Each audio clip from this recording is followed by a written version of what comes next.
All right, what's going on, party people? Y'all are back with the pundits for another segment. We want to make sure that you do like and subscribe before we jump into this. But enough for the kind of pre-fight or pre-pundit type of pageantry. We want to jump right into this segment and talk about this upcoming undisputed heavyweight battle that is happening. This is between Tyson Fury and Alexander Usyk. So with this said, let's be clear. So, I mean, even though Tyson Fury is considered the lineal heavyweight champion, he actually only has one of the belts, right? He only has the WBC. So, because of Usyk two victories over Anthony Joshua, he has WBA, the WBO, and the IBF. But the winner of this bout will become the first undisputed heavyweight champion since Lennox Lewis when he defeated Evander Holyfield in 1999. So we're talking about 25 years, talking about a quarter of a century. We haven't seen in this millennium, we have not seen the undisputed heavyweight champion right now. So this is history in the making, right? So we are first going to give a breakdown of the fight, how we think it might go. And then we'll go ahead, and once you give your breakdown, go ahead and give your pundit picks, and I'll make sure that I'll record them, and then I'll kind of give a summary at the end of it about our picks. So just real quick before I throw it to the casual Rand, this is pretty much a toss-up fight when it comes to the betting line. So right now, Tyson Fury is a slight favorite at -120.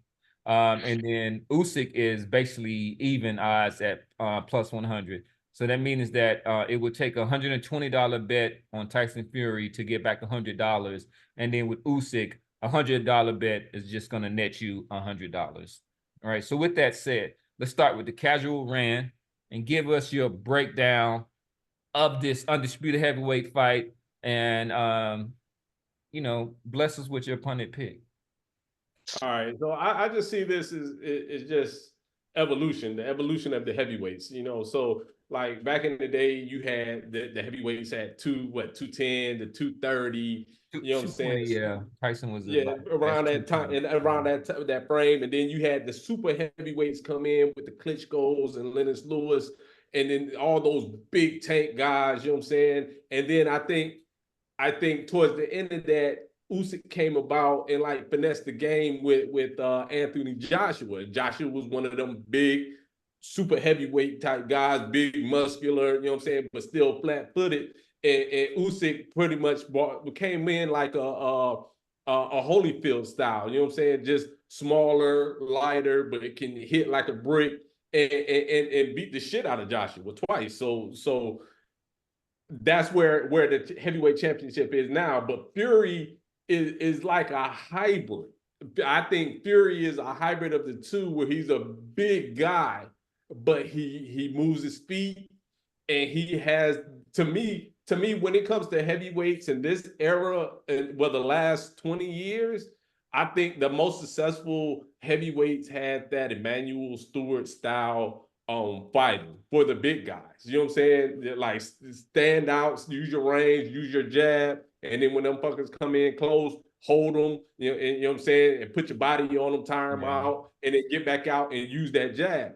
So I don't think I think Tyson Fury is the lesser of the super heavyweights, but he is in a time period where there's no other competition, because the other, like, think about the other big guys, the Wilders. He's flat-footed and he never really developed the jab and moved.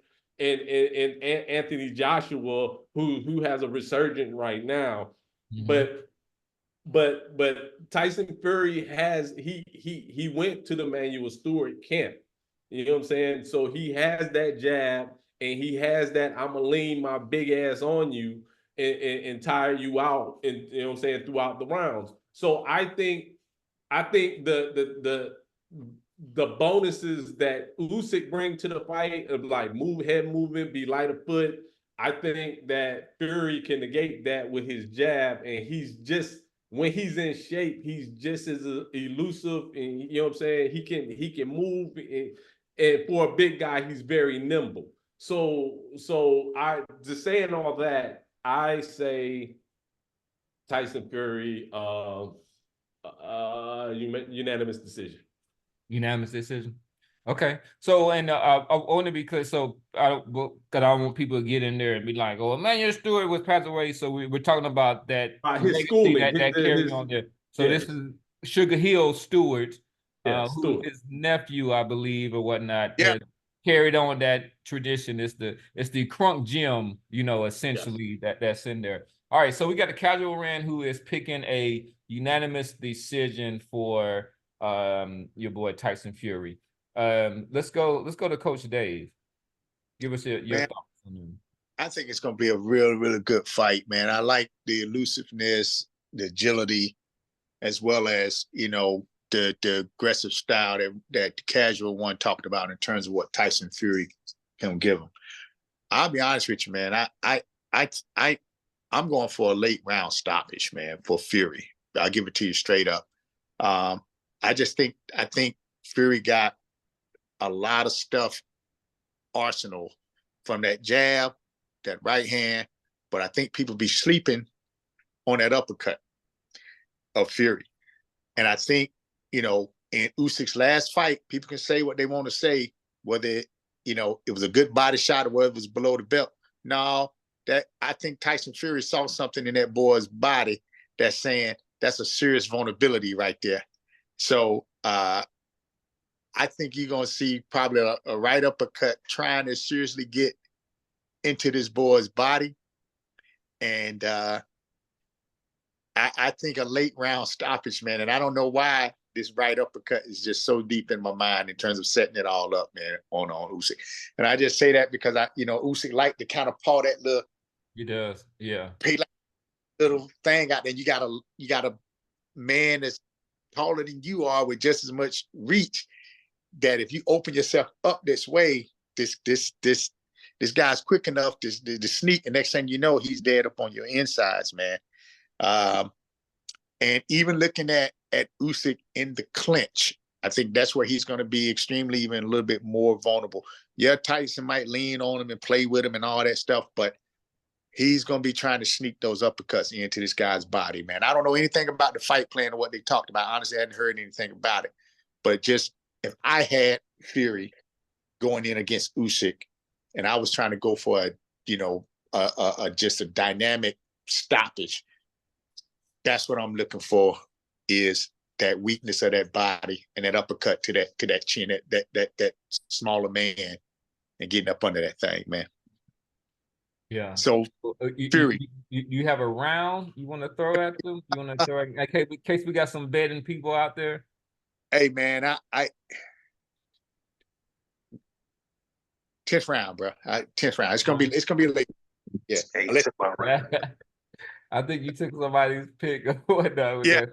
So before we go to the Boston Jerry, so I do want to say this. So there is just to be clear, Tyson Fury actually at a younger age, he wasn't working with him exclusively, but he actually did have opportunity to actually work with Emmanuel Stewart when he was a younger heavyweight. I don't think he trained him exclusively, but they, there's some footage of them doing pad work together and things of that nature. So he's always kind of had a little affinity with the kind of Crunk Gym and stuff like that. And I think was something that connection that really resurrected and kind of turned around his career and whatnot. This was not the same fighter that we saw even in the first Wilder fight, even though I still think he won that fight, to be honest. Hey, there's footage out there also, man, just to your point, Cam, where Emmanuel, I need to find it too, where Emmanuel Stewart had a prediction. Yeah, he did. Said that Fury got the potential to be probably one of the best heavyweights out there. He say this. That was that. Yeah. I forgot. He was. It was somebody else, because wasn't it two heavyweights? I thought he kind of picked out. He was just like, I think these two guys. But I'll try to find it. But you are right though. There was some footage where he was just kind of like, when he was identifying the future of the heavyweight division, and Yeah.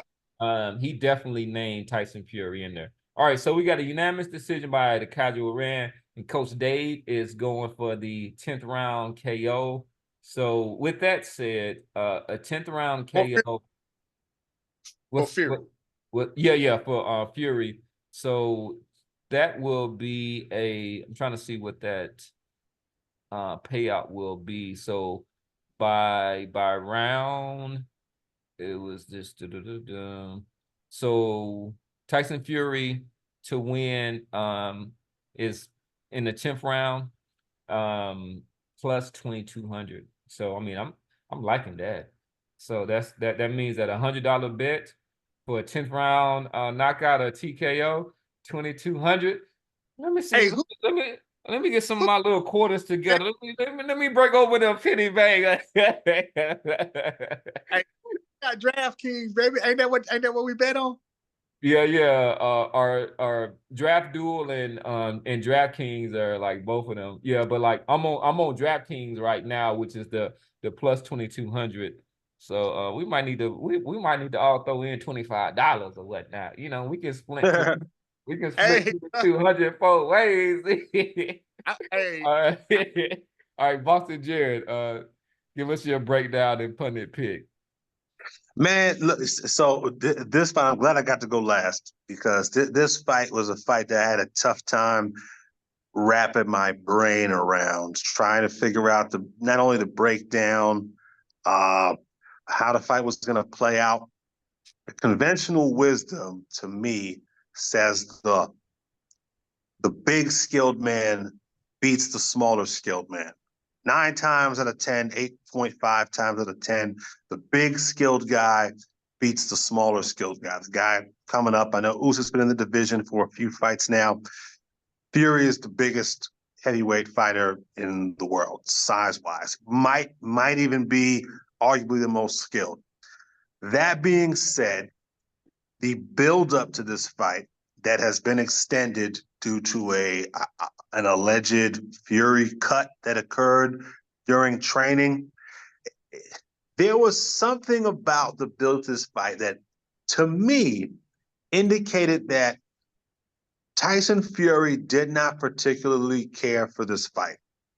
I'm not sure if that was for monetary reasons or what.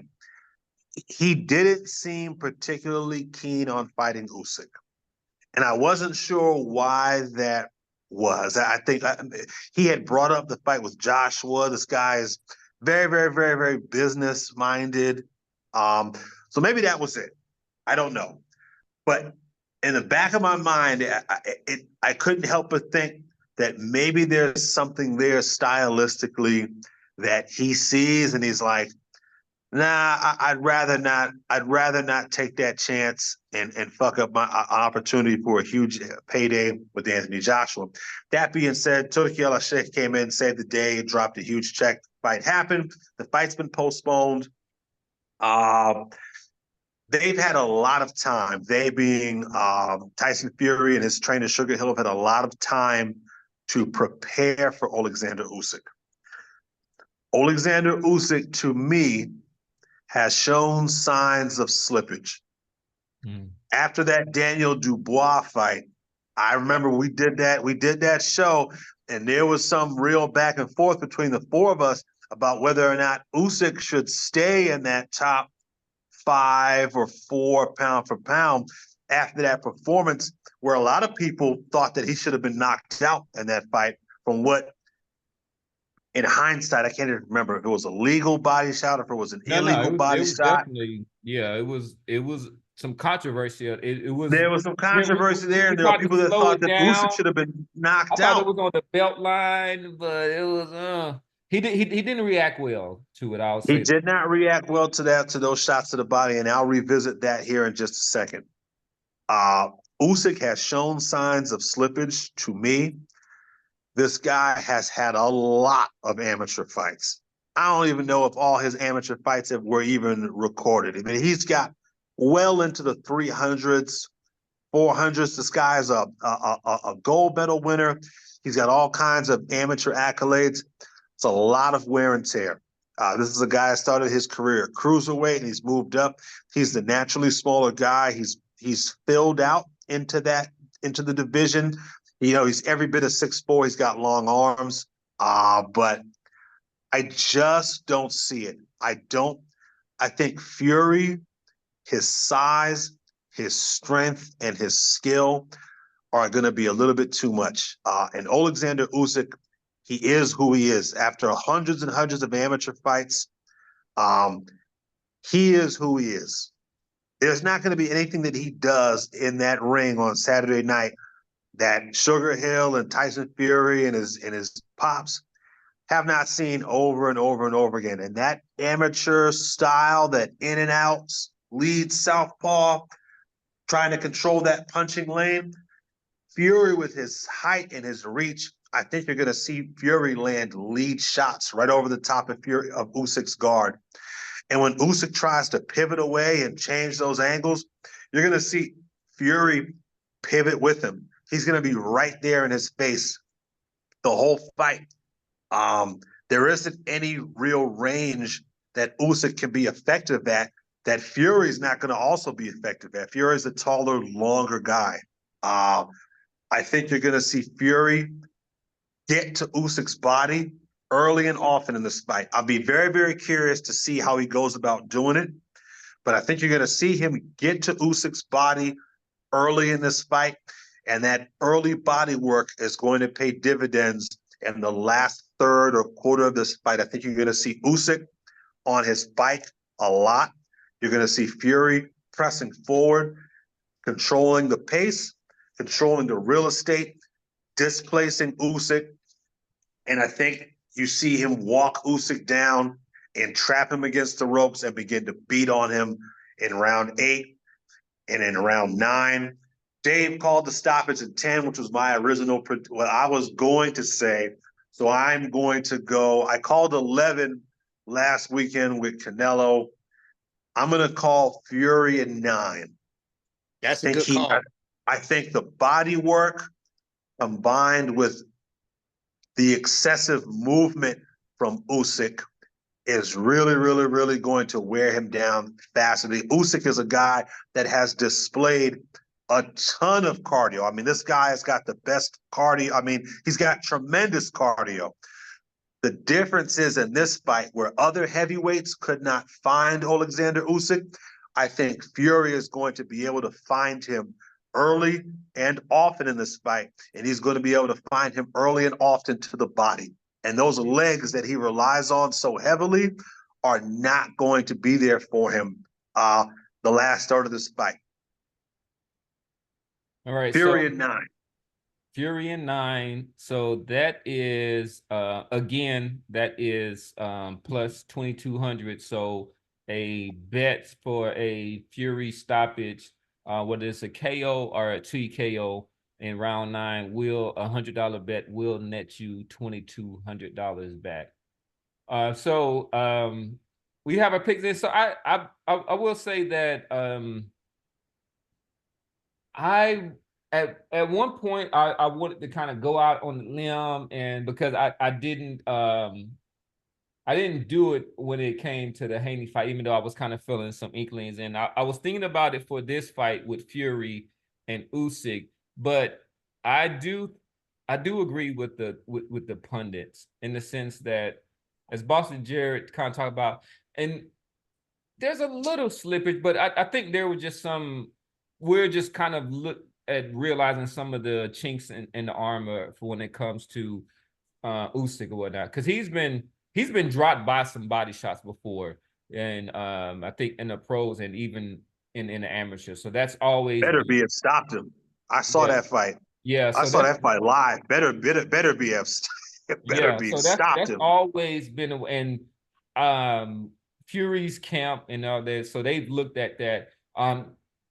Even Anthony Joshua had success when going to the body, particularly in that second fight.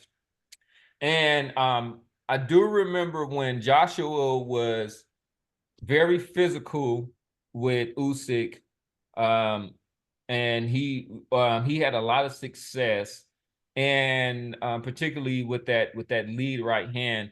And I mean, those are things that Fury's camp are going to, they're going to focus on those things. That, you know, this is a very sophisticated and educated camp that they're working with. And it just, as much as I want to go with the Usyk upset, I just really can't see it. Part of it is because Tyson Fury was pretty much embarrassed in his last fight against Francis Ngannou or not. And one of the things is that he didn't take that fight seriously. He had a lot of egg on his face, and he wants to do away with that image. And the one way that you do that is you go out and stop this guy, become the undisputed heavyweight champion in the world. So what I'm gonna do is I'm gonna not kind of split the difference, but I'm gonna go with a stoppage. I'm gonna go with an 11th round stoppage for Tyson Fury, which is gonna get you plus 2,800. But I think that Tyson Fury is going to he's gonna try to maul this dude. He's gonna put all of that weight on him. He's gonna be a little bit dirty, but within the rules and stuff. He's gonna go back to that old Emmanuel Stewart philosophy and just put his weight on the guy. When anytime that Usyk goes against the ropes, he's going to be leaning on him. He's going to try to put him in a headlock. He's going to get a couple of warnings and all that, but I think he's going to be super, super physical. And I think that if you look at Fury, he's coming into this fight in the kind of shape that is going to allow him to be physical in that sense. I think Usyk is going to be able to win some rounds, but I think that when it comes down to it, that as the pundits talked about, it's going to be that body work, it's going to be that straight right, and I will give it to Coach. So Usyk, part of his defense is right. So he likes to change levels, right? He sticks his right jab out there. He also likes to kind of change levels and stuff like that. And I think that as he gets a little bit tired because of that weight that Tyson Fury is going to be putting on him, that I could definitely see him when he's changing that levels that Tyson Fury's timing that uppercut.